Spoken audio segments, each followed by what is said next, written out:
우리는 계속해서 금요 찬양 예배 때 하나님의 이름에 대해서 같이 은혜를 나누고 있습니다. 우리가 하나님의 이름을 알고 이해함으로 정말 하나님이 어떤 분인지를 더 잘 이해할 수 있고 그 마음과 사랑을 더 많이 배울 수 있다 생각이 듭니다. 제가 2주 전이죠. 여호와 이레, 우리를 위하여 일하시는 하나님, 준비하시는 하나님, 예비하시는 하나님, 여호와 라파, 치유하시는 하나님, 그리고 이제 여호와 샬롬, 평강의 하나님, 그리고 여호와 삼마, 거기 계신 우리와 함께 하시는 하나님, 그리고 여호와 로이, 여호와는 나의 목자십니다. 나의 목자 되신 하나님. 이런 여러 가지 이름들, 정말 하나하나가 정말 하나님이 우리를 향하신 그 마음과 사랑을 배울 수 있습니다. 특별히 오늘은요, 여호와 니시, 즉 승리를 주신 하나님에 대해서 같이 말씀을 나누기를 원합니다. 여호와 니시, 이 말 뜻은 이 문장 자체, 이 뜻 자체는 무슨 뜻이냐면 여호와는 나의 깃발이라는 뜻입니다. 여호와는 나의 깃발이라는 뜻입니다. 그러니까 여러분들 올림픽에서 금메달 딴 선수들이 막 딱 이기고 나서 어떻게 하는지 아시죠? 어떤 행동을 합니까? 자기 자국기 깃발을 들고 막 환호성하면서 막 경기장을 뛰어다니잖아요. 환호성을 지르죠. 마치 그와 같이 전쟁에서 승리했을 때에 흔들게 되는 깃발, 배너, 그것이 바로 우리 하나님이시더라는 겁니다.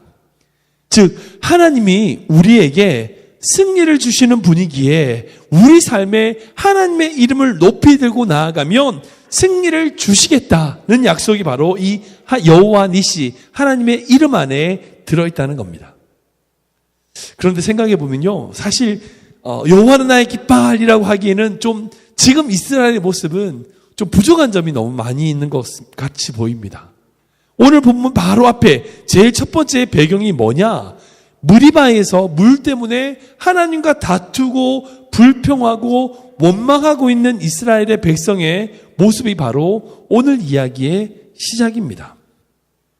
그렇기 때문에 사실 오늘 여호와는 나의 깃발이라고 부르기에는 좀 부끄러운 그런 이스라엘의 모습이더라는 거죠. 우리 7절 말씀 한번 읽어볼까요? 한번 읽어보겠습니다. 시작.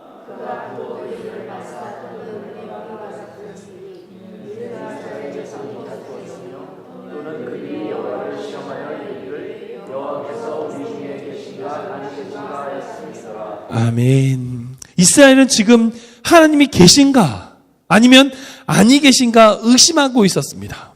그렇게 의심하고 있는 이스라엘 백성에게 하나님이 물을 공급해 주시고요, 또한 아말렉과의 전쟁에서 승리케 하신 다음에 주신 이름이 바로 여호와 니시더라는 겁니다. 즉 믿음이 흔들리고 있을 때, 믿음이 흔들리고 있는 바로 그때에 하나님이 승리를 주시며 주신 이름이 바로 여호와 니시더라는 거죠. 그런데 지금 이렇게 흔들리고 있는 이스라엘 모습이 바로 우리의 모습이라는 생각이 듭니다. 우리 사랑하는 크리브랜드 하늘장로교회 성도 여러분, 하나님이 여러분들과 함께 하시는 걸 믿으십니까? 좀 대답이 약하신데요. 함께 하시는 거 믿으십니까? 아멘, 아멘. 그런데 왜 불평하세요? 그런데 왜 불안해 하십니까? 사실 우리가 이 모습이 바로 우리의 모습 같습니다. 이스라엘 백성요, 알죠. 하나님이 함께 하신 걸 알고 있다니까요. 바로 얼마 전에 홍해를 건넜어요. 메추라기도 먹었습니다. 바로 그날 아침에 만나를 먹었다니까요. 그런데 물이 없다고 하나님이 계신가 아니 계신가 의심한다는 거예요. 우리 또한 마찬가지입니다. 하나님 때문에 살았고 하나님이 보호해 주시고 우리 가정, 우리 직장, 우리 사업체, 아니 우리 교회 귀한 교회, 이 모든 것 하나님 주신 것 알죠. 아는데 그 하나님의 은혜로 날마다 살아간다는 것을 알고 있는데 때론 우리에게 어려움이 찾아오고 때론 우리에게 물평과 문제가 생겼을 때 하나님이 계신 거 맞아? 이런 질문을 우리가 스스로 하게 되든지 않든 겁니다. 우리 모두가 다 그런 모습이라는 거죠. 평안할 때, 좋을 때는 몰라요. 좋을 때 다 좋죠. 그러나 문제가 생기고 고난이 있고 어려움이 생겼을 때에도 하나님이 여전히 나와 함께 계신다는 믿음의 고백을 여전히 우리가 계속하고 있다는 거죠. 사랑하는 성도 여러분, 우리가 그렇게 믿음이 떨어질 때가 있어요. 의심이 들 때가 있습니다. 하나님의 이름이 정말 걱정되면서 의심이 들 때가 있습니다. 찾아옵니다. 그런 때가 찾아옵니다. 그럴 때에 우리가 항상 기억해야 될 하나님의 이름이 뭐냐? 바로 여호와 니시, 그 하나님의 이름이라는 거예요. 오늘 말씀을 통하여 이 여호와 니시를 통하여 우리가 배우고 깨닫게 되는 4가지 정도를 한번 생각해 보기 원합니다. 여호와 니시 하나님을 우리가 영적인 것으로 깨닫게 되는 것은요, 첫 번째, 우리 삶이 영적인 전쟁터임을 기억해야 된다는 겁니다. 한번 읽어볼까요? 시작! 우리의 삶이 영적인 전쟁터임을 기억해야 합니다. 한번 더 읽겠습니다. 시작! 우리의 삶이 영적인 전쟁터임을 기억해야 합니다. 우리 7절과 8절 말씀인데요. 같이 읽겠습니다. 시작!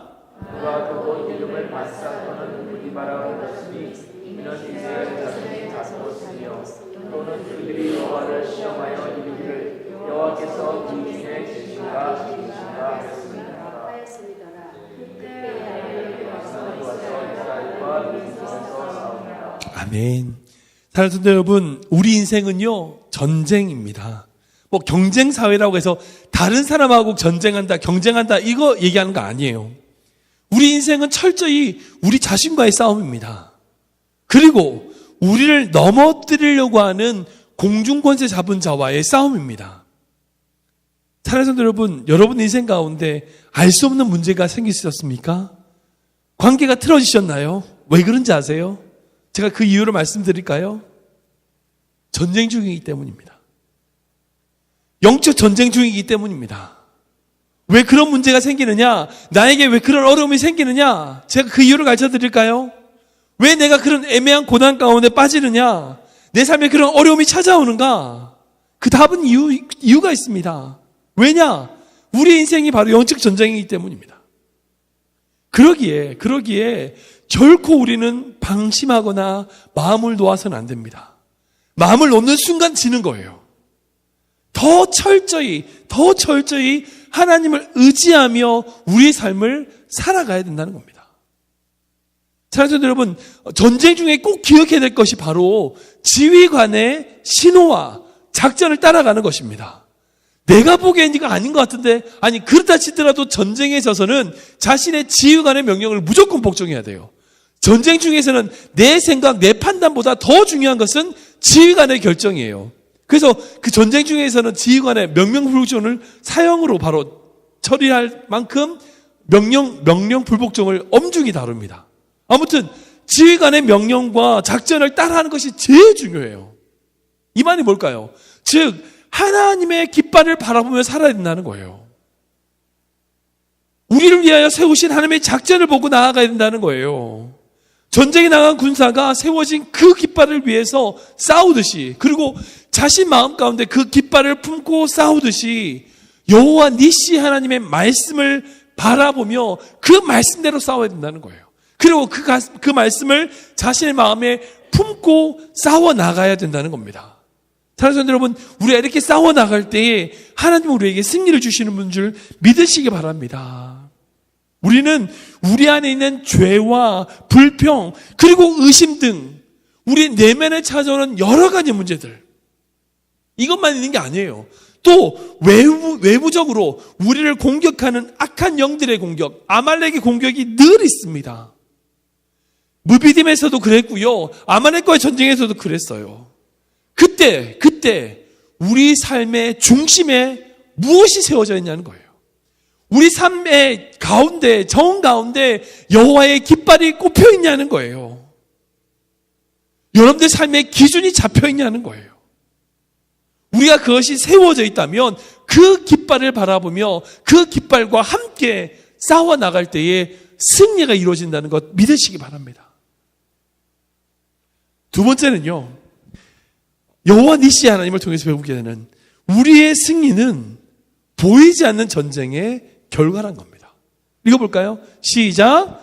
우리의 승리는 보이지 않는 전쟁의 결과입니다. 한번 읽겠습니다. 시작!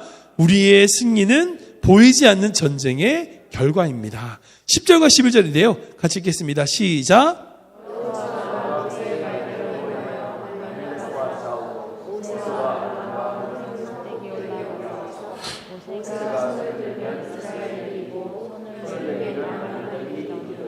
아멘. 다들 아시는 내용이죠. 네, 아말렉과의 전쟁에서 특이한 점이 있습니다. 그것은 바로 모세의 손입니다. 모세의 손이 올라가면 밑에서 싸우고 있는 여호수아가 이기고, 모세의 손이 내려가면 그 밑에서 전쟁이 지게 되는 현상. 그러니까 전쟁의 승부가 여호수아의 열심이나 노력이 아니라 무엇의 영향이라고요? 모세의 기도의 영향을 받는다는 거예요. 여러분 생각해 보세요.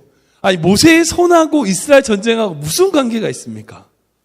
여호와 니시 하나님이 왜 이런 상황과 이런 상황에 있는 말씀을 우리에게 주실까요? 나중에 말씀 보면 14절 말씀을 보면요, 다음 지도자인 여호수아의 귀에 외워 들리라고 하세요. 아니, 세뇌시키라고 합니다. 그만큼 중요한 말씀으로 이 말씀을 주시는 거예요. 이렇게 계속 강조해서 왜 모세의 손이 들었을 때의 전쟁에 이기게 되는 현상을 말씀하고 있을까요? 여러분, 이것은 중보기도의 중요성을 말씀하고 있는 겁니다. 모세가 손을 들었다는 것은 이스라엘 백성을 위하여 뭐 했다는 거예요? 기도했다는 거예요. 기도했다는 거예요. 사랑하는 성도 여러분, 여호와 니시 하나님은요, 우리가 기도할 때에 우리에게 승리를 주시는 분이시라는 겁니다. 제가 책 하나를 좀 소개해드리고 싶은데요. 제가 여러 책들을 많이 좀 읽고 했지만 제가 특별히 감동받은 책이 몇 개 있어요. 그 중에 한 권이 바로 이 하나님의 대사라는 책입니다.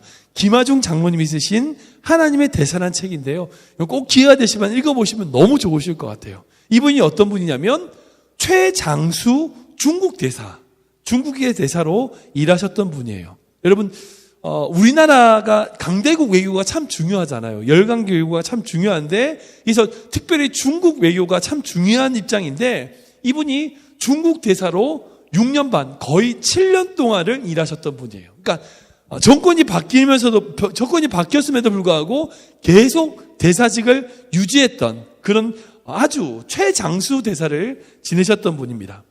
근데 이분의 이 간증 중에 가장 중요한 간증이 있는데, 그게 뭐냐면 어머니의 기도예요. 제가 그분의 책에 있는 내용을 한번 읽어드릴게요. 어머니는 내가 대학에 다닐 때부터 새벽녘이면 내 방문 앞에 엎드리셔서 오랜 시간 동안 기도하셨다.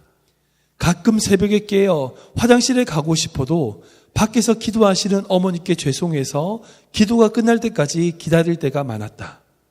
또 어머니는 식사 때가 되면 밥상 앞에서 기도를 시작하시면 가족들의 이름을 모두 부르며 기도하셨다. 그래서 기도가 끝나고 밥을 먹을 때면 항상 밥이 식어 있었다. 아니, 이런 기도의 어머니를 두신 분이었다는 걸. 그리고 이후에 사실은 이분이 그 어머니가 정말 기도할 때는 신앙생활을 안 하다가 이후에 이 어머니가 돌아가시고 난 다음에 어머니의 장례를 딱 치르고 이 어머니가 읽으셨던 그 성경책을 딱 물려받은 순간 회심을 했어요. 그때부터 이제 신앙생활을 열심히 하고 정말 신앙생활을 잘하던 분으로 유명한데, 그분이 가지고 있는 일화가 있습니다. 어떤 내용이냐면 제가 읽어드릴게요. 미국 외교관의 부인으로 아주 특별한 은사를 가지고 있는 박정미 전도사님과 꼭 통화 한번 해보라고 하는 뉴질랜드 문봉주 대사의 권면을 받았다. 아무래도 어색해서 아내에게 먼저 전화해보라고 했다. 통화를 하고 난 아내는 정말 놀라운 경험을 했다며 내게도 통화를 권했다. 여보세요? 박정미 전도사님이신가요? 저는 문봉주 대사로부터 소개받은 사람입니다. 아, 그러세요? 네, 문 대사가 한번 전화해보라고서 연락드렸습니다. 그런데 집사님, 혹시 집안에 순교자가 계신가요? 안 계신데요?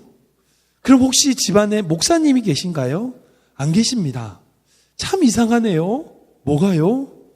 지금 집사님 뒤에 중보기도가 쌓여 있는데 그 기도의 양이 엄청나게 많아서 상상을 못할 정도입니다. 저는 아직까지 한 번도 그런 기도를 가져본 사람을 본 적이 없습니다. 네? 제 뒤에 기도가 쌓여 있다고요? 아마 집사님은 이해가 잘 안 되실 겁니다. 그 기도가 어디서 왔는지는 모르겠지만 하여튼 엄청난 기도가 쌓여 있습니다. 아, 어머님과 큰누님이 저를 위해서 기도를 참 많이 하셨습니다만 물론 그러셨겠죠. 그렇다고 해도 엄청나서요. 그 기도의 양을 제가 비유해 드릴까요? 혹시 나야가라 폭포에 가보셨나요? 가봤습니다. 기도의 양이 나야가라 폭포와 같습니다. 그러니까 집사님은 앞으로 아무것도 무서워하지 마세요. 진짜 어떤 자들이 집사님을 욕하고 공격하고 비방해도 나야가라 폭포에서 떨어지는 물줄기에 그들이 다 쓸려갈 테니까 아무 걱정하지 마세요. 당시 나는 청와대에서 근무하면서 영적으로 힘든 일이 많았다. 그런데 이 말을 듣는 순간 가슴이 뻥 뚫리는 것 같았다. 그리고 날 위해 새벽마다 기도하신 어머니의 기도를 기억하며 눈물 흘렸다. 이분의 책의 내용이에요. 본인의 고백입니다. 제가 이 책의 내용을 듣고 제가 엄청 많이 감동을 했어요.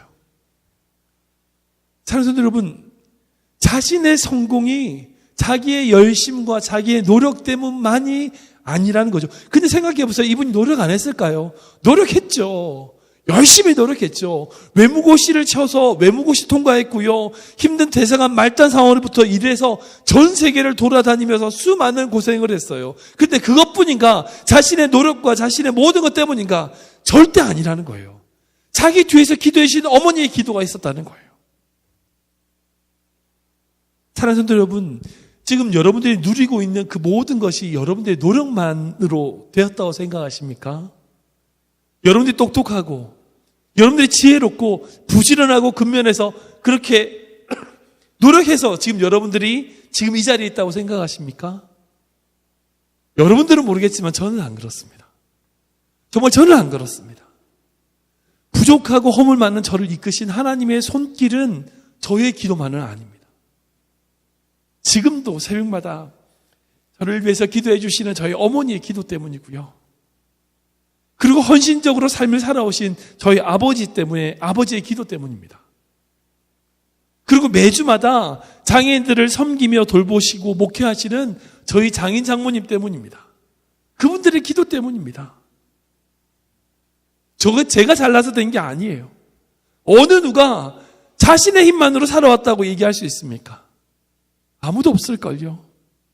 아니, 부모님이 아니더라도 여러분들을 위해서 기도해 준 목회자나 믿음의 선배들의 기도 때문이 아니라고 누가 말할 수 있습니까?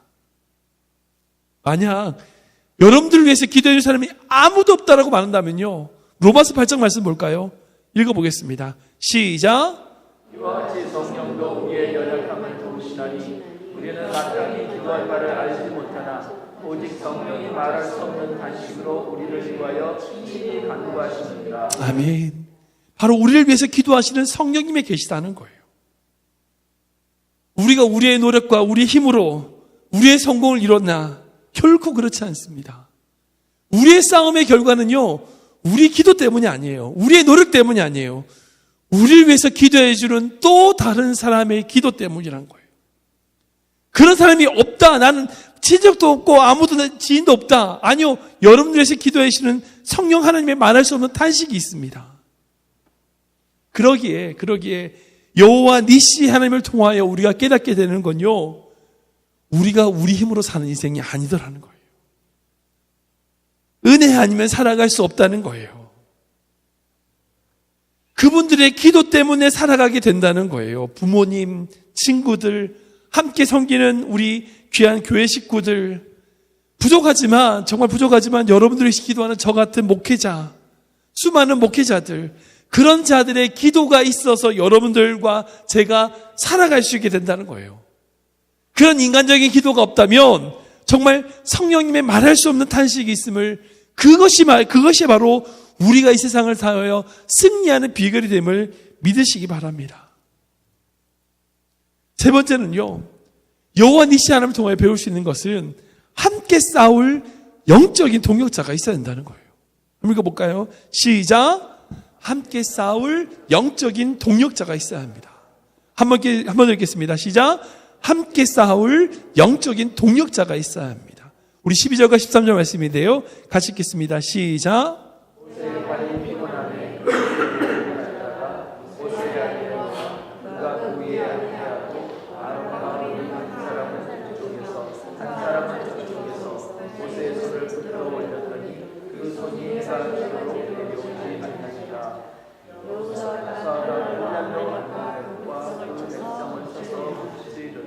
아멘, 아멘.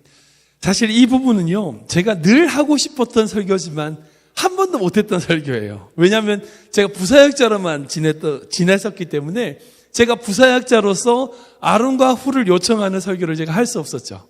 근데 제가 지금은 할 수 있어요. 사실 여러분, 모세는 정말 뛰어난 지도자입니다. 정말 어느 누구도 감당할 수 없을 만큼 탁월하고 특별했습니다.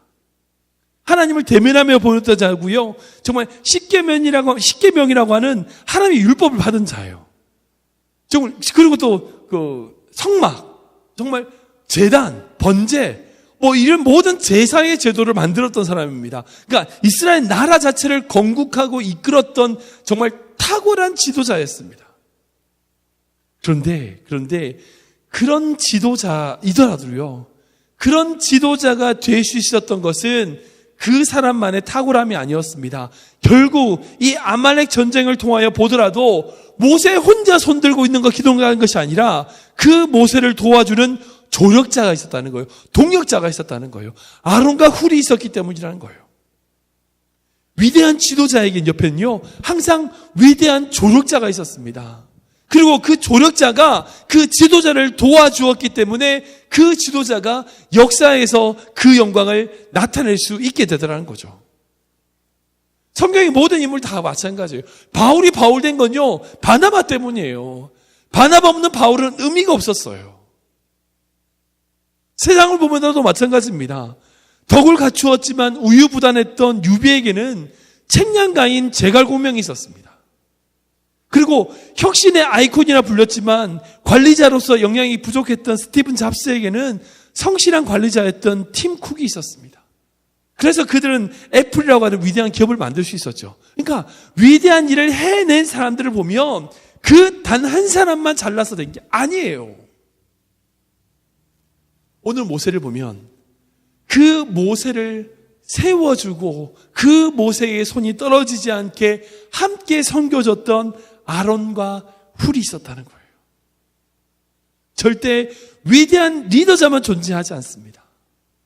사실 제가 이 말씀은요, 저희 사모와 제가 2011년도부터 기도했던 기도 제목이었어요. 하나님, 저희들에게, 저희 가정에게 아론과 훌과 같은 동력자를 보내주십시오. 이게 저희들 2011년도부터 기도했던 기도 제목이었어요. 그러니까 저희가 DTS라고 한국에서 사역을 끝내고 처음 미국에 와서 DTS를 받을 때 기도응답, 기도 제목을 받았던 첫 번째 기도 제목이었어요. 그런데 여러분, 하나님은요, 하나님의 사력을 단 한 사람만, 탁월한 한 사람만을 들어서 쓰지 않으세요. 그 사람 주변에 있는 함께 섬길 수 있는 공동체를 형성시키고 그 공동체를 통하여 일하시는 분이 하나님이시더라고요. 위대한 목회자만 존재하는 건 아닙니다. 훌륭한 목회자만 있는 거 아닙니다. 훌륭한 목회자가 있기 위해서는요, 반드시 훌륭한 성도들이 있어야 돼요. 훌륭한 성도가 함께 있을 때에 그 목회자가 훌륭한 목회자가 될 수 있는 거죠. 정말 감사한 것은 우리 교회에 정말 두 분의 귀한 장로님들이 계십니다. 지금까지 정말 부족한 사역자지만 기쁜 마음으로 제가 함께 섬기면서 정말 아론과 홀처럼 함께 교회를 잘 섬기고 있습니다. 제가 이게 너무나 얼마나 감사한지 몰라요. 정말 부족하지만 제 모든 뜻을 다 따라서 함께 섬겨주시는 모습을 제가 많이 감동합니다. 아무튼 정말 우리 교회가 아론과 훌과 같이 모세를 섬길 수 있는 동력자로서 한 마음이 되는 것, 이것이 가장 중요한 것 같습니다. 그래야 정말 영적인 전쟁을 싸워 나갈 수 있다는 거죠. 우리가 그런 영적인 전쟁이 나의 힘만으로, 어떤 한 사람의 능력만으로, 아니요, 함께 섬길 수 있는, 함께 싸울 수 있는 공동체로 싸워 나가는 것이 무엇보다도 중요하다는 거죠. 마지막으로 네 번째로요, 우리는 계속해서 싸울 영적 전쟁이 있음을 기억해야 된다는 겁니다. 읽어볼까요? 시작! 우리는 계속해서 싸울 영적 전쟁이 있음을 기억해야 합니다. 한 번 더 읽겠습니다. 시작! 우리는 계속해서 싸울 영적 전쟁이 있음을 기억해야 합니다. 우리 14절부터 16절까지 말씀인데요. 같이 읽겠습니다. 시작! 여호와께서 모세에게 이르시되 이것을 책에 기록하여 기념하게 하고 여호수아의 귀에 외어두리라. 내가 아론의 아말렉을 없이 하여 천하에서 기억도 못하게 하리라. 모세가 제단을 쌓고 그 이름을 여호와 니시라 하고 이르되 여호와께서 맹세하시기를 여호와가 아말렉과 더불어 대대로 싸우리라 하셨다 하였더라. 아멘. 모세의 기도로 이스라엘과 여호수아는 대승을 거두었습니다. 참 감사한 하나님의 은혜입니다. 이제 아말렉과의 전쟁이 끝났으니까 다 끝난 거죠. 근데 아닙니다. 16절 말씀 보면 하나님께서 아말렉과 더불어 대대로 싸우리라. 하나님은 전쟁을 이긴 이스라엘 백성에게 뭐라고 말씀하셨냐면 내가 앞으로 대대로 싸울 거야. 왜 이런 말씀을 하셨을까요? 왜 이런 말씀을 하실까요?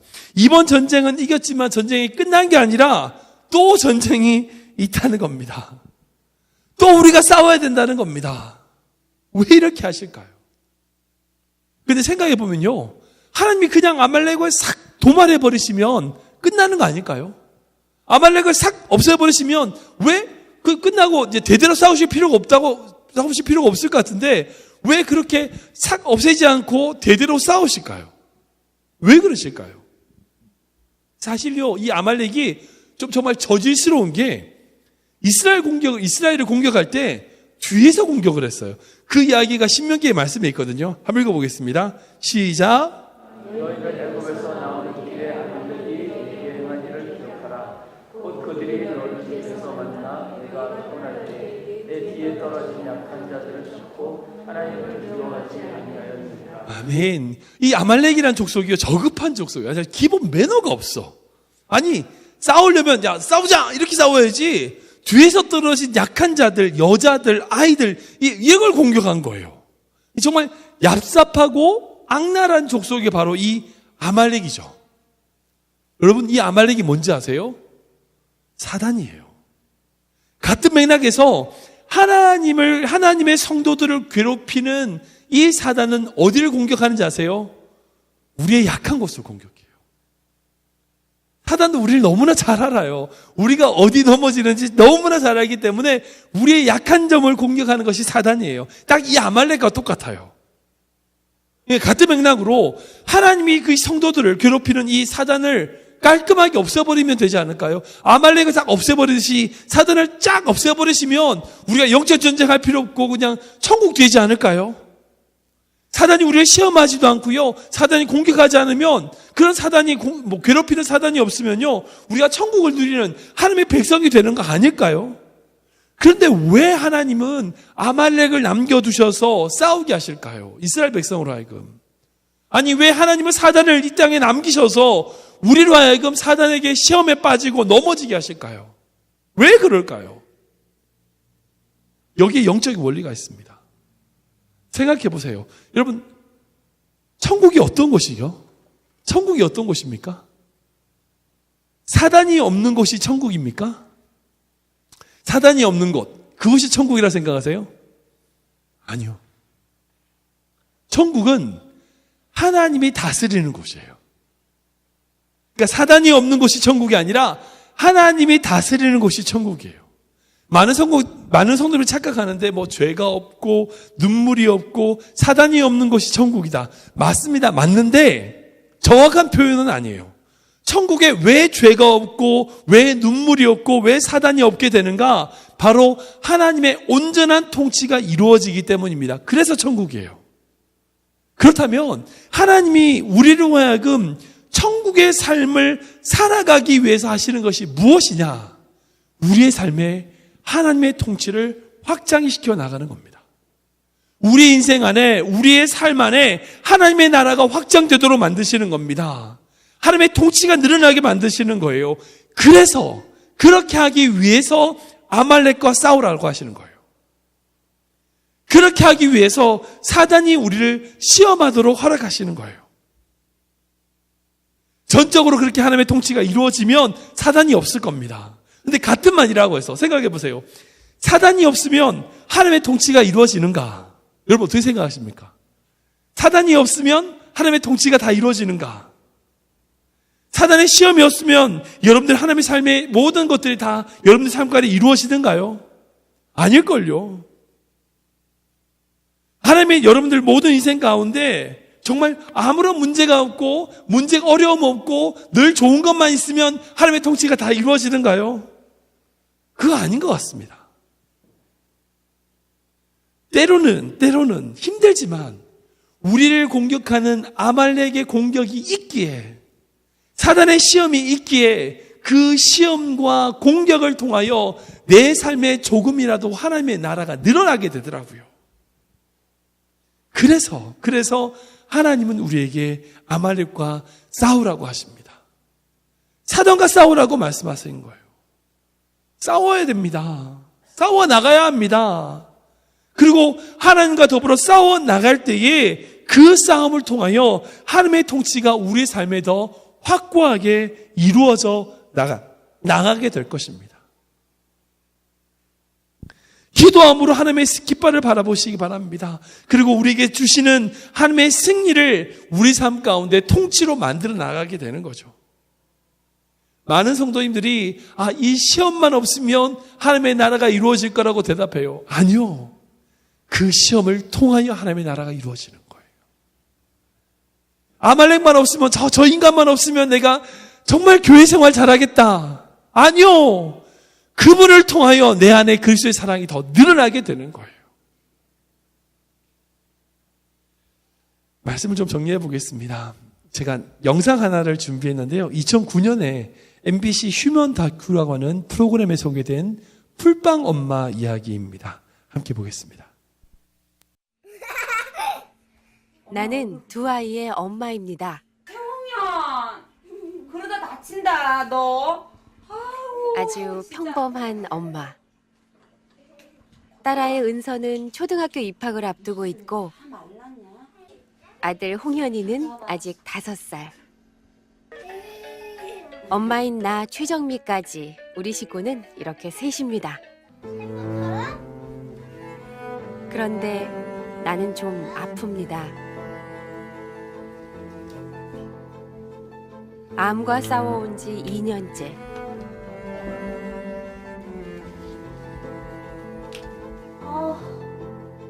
이 지독한 통증은 계속된 항암제 투여 때문으로 신경계에 손상이 온 탓입니다. 하지만 나는 언제까지라도 암과 싸울 각오가 돼 있습니다. 나는 두 아이의 엄마입니다. 저만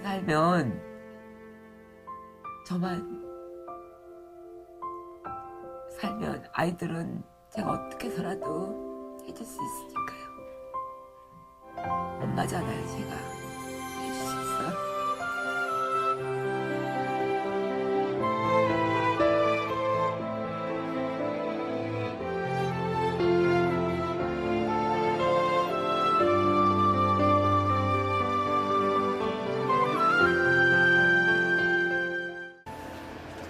나는 어떻게든 살아야 합니다. 오늘도 엄마 없는 밤을 맞고 있을 아이들. 애들 잘 때려놔요. 기도하는데 맨날. 애들 잘 때려주는 기도예요? 네. 뭐라고 기도해요? 엄마 태어나고 싶다. 하나님 태어나게 해주세요. 아프게 안 오고 싶어요. 맨날 집에 가고 싶어요. 말도 했는데.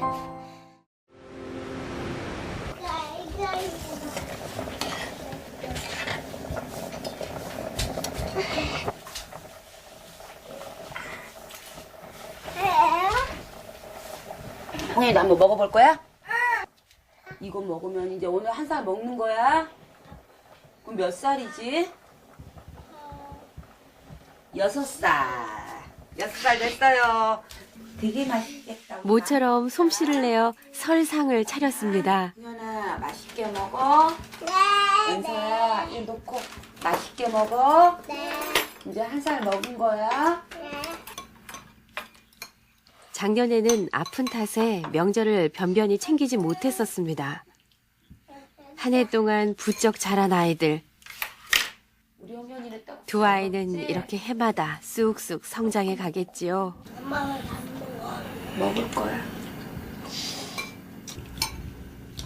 한술 떠야 할 텐데 점점 뭘 먹기가 힘듭니다.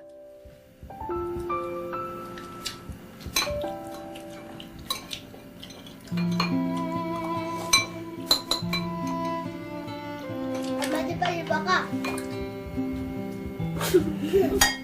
애기가 삶이 내게만 불공평한 것 같아 억울하기도 했습니다. 장애를 안고 살았고 결혼해도 실패. 그래도 열심히 살았는데 암이라니.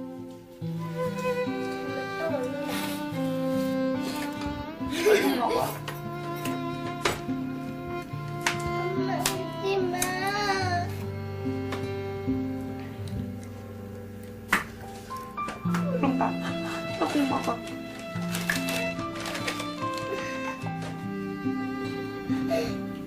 더 이상 불평하지 않겠습니다. 내게는 무엇과도 바꿀 수 없는 보석 같은 아이들이 있습니다.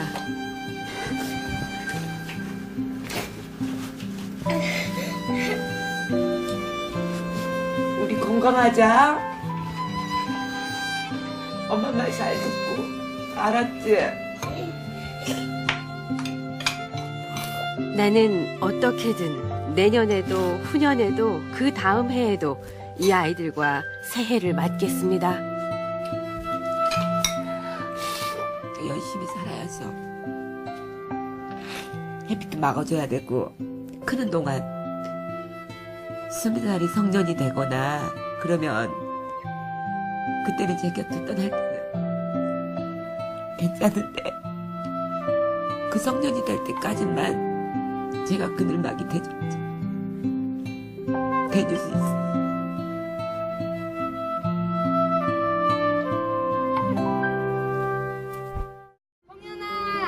3차 항암 치료에 들어갔으니 또 한 번 통증과의 치열한 싸움이 시작될 것입니다. 그 싸움에서 이길지 그럴 수 없을지는 알 수 없습니다. 하지만 최은서, 최홍현, 내 아이들은 알아줄 겁니다. 엄마가 얼마나 최선을 다해 살기 위해 노력했는지. 은서야! 나는 결코 희망을 포기하지 않겠습니다. 그것이 내가 아이들에게 줄 수 있는 가장 큰 사랑입니다. 꼭 살아남겠습니다.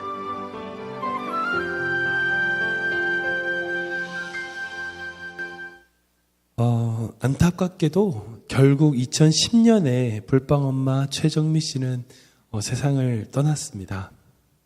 그러나 제가 이 영상에서 자신의 그 고통과 아픔이 있지만 그 암과 처절히 싸우며 살려고 몸부림치는 그녀의 모습을 통하여 제가 감동이 됩니다.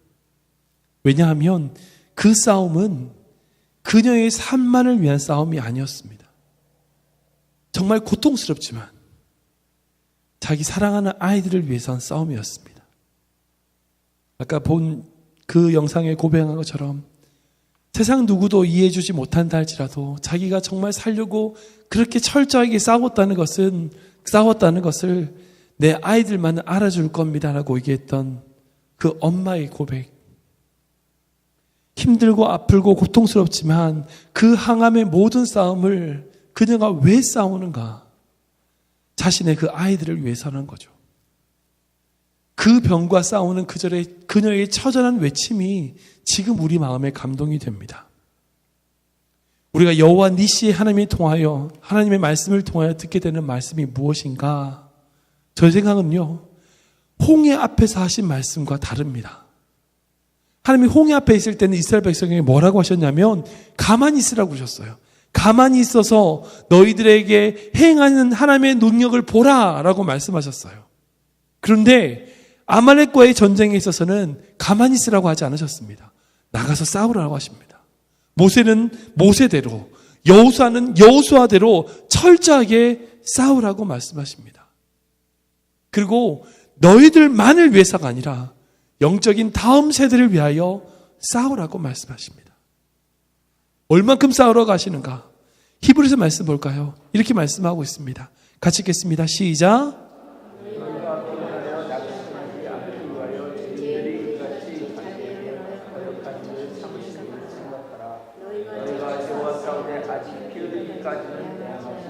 아멘.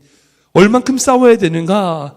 피 흘리기까지 싸우라는 거예요. 사랑하는 성도 여러분, 그리스도인이라면 누구나 죄와 싸웁니다. 누가 안 싸우겠어요? 누구나 싸우죠. 적당히 자신의 양심에 가책받지 않을 만큼. 그런데 하나님은 뭐라고 말씀하시는가? 그걸로 안 된다는 겁니다. 철저히 싸우라고 말씀하십니다. 얼만큼요? 피 흘리기까지 싸우라는 거예요. 그리고 그렇게 싸울 때 누구를 기억하라고 말씀하십니까? 바로 예수님을 기억하라는 거예요. 예수님이 십자가에서 자신의 모든 것을 내어주시는 그 힘든 싸움, 겟세마네에서 그 기도하시며 피가 땀으로 흘리는 그렇게 기도하시면서 싸우셨던 그 싸움을 기억하라는 거예요. 사랑하는 성도 여러분, 예수님의 그 싸움에서 승리하셔서 누구에게 생명이 되었습니까? 우리에게 생명이 되었어요. 예수님의 승리는요, 결코 예수님만으로 끝나는 게 아니었어요. 예수님의 승리가 우리의 승리가 되었습니다. 마찬가지로 모세의 기도의 싸움은 그 승리는 모세의 것만 된 것이 아니었습니다. 그 승리가 누구에게 갔냐? 여호수아에게 또한 승리가 갔습니다. 마찬가지로 그 여호수아가 그 밑에서 싸울 때에 그 싸움이 여호수아의 것만으로 그친 것이었냐? 아니었다는 겁니다. 바로 이스라엘 모든 백성에게 승리가 되었다는 거예요. 즉 우리의 싸움은 결코 우리만의 싸움이 아니라, 그리고 우리가 싸워서 이기는 그 승리는 결코 우리만의 승리가 아니라 우리 다음 세대를 위한 싸움이며 승리가 되더라는 거죠. 여호와 니시 하나님은 지금 우리에게도 말씀하십니다. 여호와의 깃발 아래서 나와서 싸워라. 힘들더라도 싸워야 된다. 피 흘리기까지 주님을 위해서 싸워야 된다. 주의 마음을 품고 싸워야 된다라고 말씀하십니다. 그래서 때로는 우리에게 동력자로 보내주시기도 하고요, 우리를 위해서 기도해주는 다른 사람을 세워주시기도 합니다. 그러나 우리는 그 말씀 붙잡고 싸워 나가야 된다는 겁니다. 저는 여러분들의 삶이 어떤지 모르겠습니다. 그래서 적어도 저는 저희 부모님의 삶을 보면, 저희 부모님은 정말 최선을 다하여 삶의 전쟁을 싸우셨습니다. 정말 우리 부모님은요, 정말 최선을 다하여 인생을 사셨습니다. 기도하셨습니다. 그래서 그 부모님의 삶을 통하여 그 싸움의 승리로, 그 기도로 제가 지금 살 수 있습니다. 정말 제가 기억하는 것은 저희 부모님이 그 부분의 모든 인생을 통해 볼 때 정말 철저하게, 처절하게 싸우셨습니다. 모욕과 수치를 당하면서도 내가 살아야지 내 자녀들가 산다고 하는 마음으로 철저하게 사셨습니다. 버텨내셨습니다. 제가 LA에서 사역을 했는데요, LA에서 사역하면서 이민 1세로서 정말 삶의 저층에서 정말 설거지하며 정말 노가다하며 정말 사람들이 하지 않는 천한 일을 하면서 처절하게 삶을 키워오시며 자녀를 키우셨던 부모님의 인생을 알고 있습니다. 그런 분들요, 정말 처절하게 싸웠습니다. 그리고 그분들이 그렇게 힘들게 싸워 나감으로 이민 2세들이 어느 정도의 자리를 잡아낼 수 있었습니다. 이제는 우리가 싸워야 될 차례입니다. 우리가 우리 인생을 살아갈 때요, 우리가 주님을 바라보며 싸워 나가야 됩니다. 그리고 그렇게 싸워서 승리해야 됩니다. 왜요? 우리가 그렇게 싸워 나갈 때에, 그렇게 승리할 때에 우리 자녀들이 사는 거예요. 모세가 기도에 승리하지 못하면요, 여호수아는 결코 이길 수 없습니다. 여호수아가 이기지 못하면요, 이스라엘 백성에게 승리가 없습니다.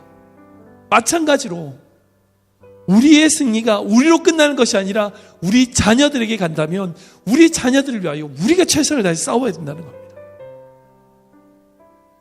믿음으로 그렇게 싸워 나갈 때에 우리 삶을 통하여, 또한 우리 기도를 통하여 다음 세대를 일으키실 그 주님 바라보시기 바랍니다.